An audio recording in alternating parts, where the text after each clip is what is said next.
Guys क्या आपको पता है कि जो डायमंड होता है वो 100% कार्बन से बना होता है और ये कार्बन की प्योरेस्ट फॉर्म होती है। और अगर आप डायमंड को ओवरहीट करते हो तो डायमंड CO2 में चेंज हो जाएगा, मतलब डायमंड एक गैस बन जाएगा जिसके बाद आपको उस डायमंड की एक फूटी कौड़ी तक नहीं देगा। और इतना ही नहीं गाइस, इंडिया में तो आजकल डायमंड के रेट ऐसे बढ़ रहे हैं, इतनी तेज तो महंगाई भी नहीं बढ़ रही है। जी हाँ गाइस, उसके भी बहुत सारे लॉजिकल रीजन जरूर है, पर उसकी रेट बढ़ने की एक चीज हम ये भी कह सकते हैं कि आजकल सोने की रिंग तो एंगेजमेंट के टाइम पे कौन ही देता है, आजकल तो डायमंड का जमाना है। सो गाइस, डायमंड को ढूंढना इतना भी आसान नहीं होता है गाइस। डायमंड ढूंढना मतलब आप किसी रेत में एक सुई ढूंढने के बराबर होता है। गाइस अगर आपको डायमंड की खूबसूरती बहुत अच्छी लगती है तो आप ये भी जान लीजिए कि डायमंड आखिर बनता कैसे है। और इतना ही नहीं, आजकल तो डायमंड सीधा लैब पर ही बनाए जा रहे हैं। जी हाँ गाइस, सिंथेटिक डायमंड भी आजकल आपको मार्केट में देखने को मिल जाएंगे। सो आइए दोस्तों जानते हैं आज की वीडियो में कि आखिर डायमंड बनता कैसे है और ये सिंथेटिक डायमंड क्या होता है, मतलब जो लैब पे बनता है। तो बने रहिए मेरे साथ इस डायमंड की खूबसूरती की दुनिया में।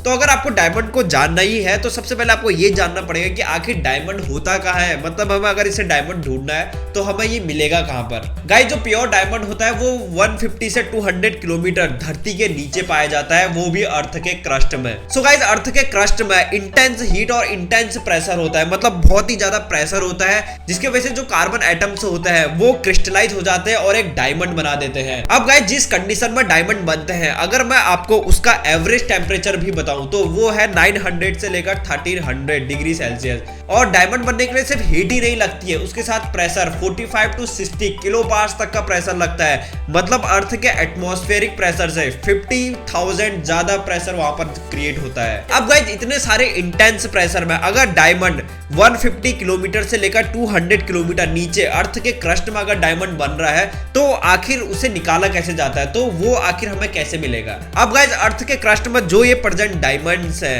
अब ये बाहर आते हैं वोल्केनिक इरप्शन के कारण, और वो भी छोटा मोटा ज्वालामुखी फटना नहीं, बहुत ही वायलेंट तरीके से अगर कभी ज्वालामुखी इरप्शन होता है तब ये डायमंड निकलने के चांसेस होते हैं। और ऐसा वोल्केनिक इरप्शन बहुत ही रेयर होता है और ये डायमंड वोल्केनिक इरप्शन के साथ बाहर आते हैं। और इतना ही नहीं, अब ये बाहर आए तो सीधा डायमंड के फॉर्म में ही नहीं आएंगे, ये किम्बरलाइट्स के फॉर्म में बाहर आते हैं। अब आपको बताता हूँ, ये जो किम्बरलाइट्स होता है ये एक स्पेशल टाइप के स्टोन होते हैं जिस पर डायमंड पाया जाता है। अब इतना ही नहीं, जो ये किम्बरलाइट के पत्थर होते हैं, अगर इसका हम सबसे बड़ा पत्थर भी लें, मतलब जिसमें सबसे ज्यादा डिपॉजिट है, तो उसमें हमें सिर्फ 1 ग्राम डायमंड ही मिलता है। और ऐसा बिल्कुल भी नहीं कि अगर हमें किम्बरलाइट का पत्थर मिल जाता है तो उसका मतलब ये नहीं होता कि हमें डायमंड मिल गया। नहीं गाइस, वहां पर आपको जरूरत पड़ेगी जियोलॉजिस्ट की, मतलब वहां पर पता होना चाहिए कि ये डायमंड है या नहीं। अब यहाँ पर आपने वो डायलॉग तो जरूर सुना हो कि असली हीरे की पहचान तो असली जौहरी को ही होती है, तो यहाँ पर वो जौहरी काम आता है। अब गाइस जब ये जौहरी डायमंड को बहुत ही अच्छे से रिसर्च करके देखता है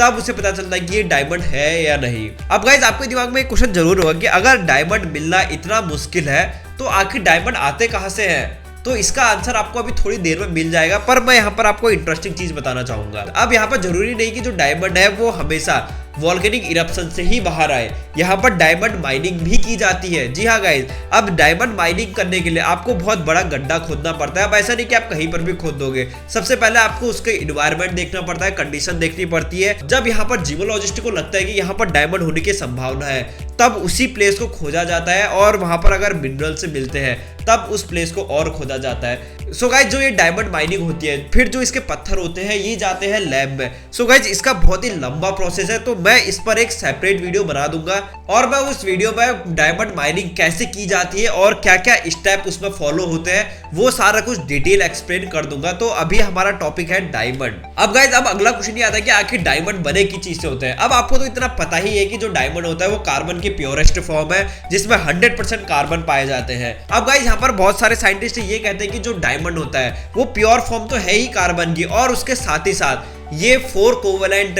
कार्बन बॉन्ड भी बनाता है, और ये बॉन्ड इतना स्ट्रॉन्ग होता है कि ये नेचुरली ही बन सकता है, मतलब ये नेचर द्वारा ही बनाया जा सकता है।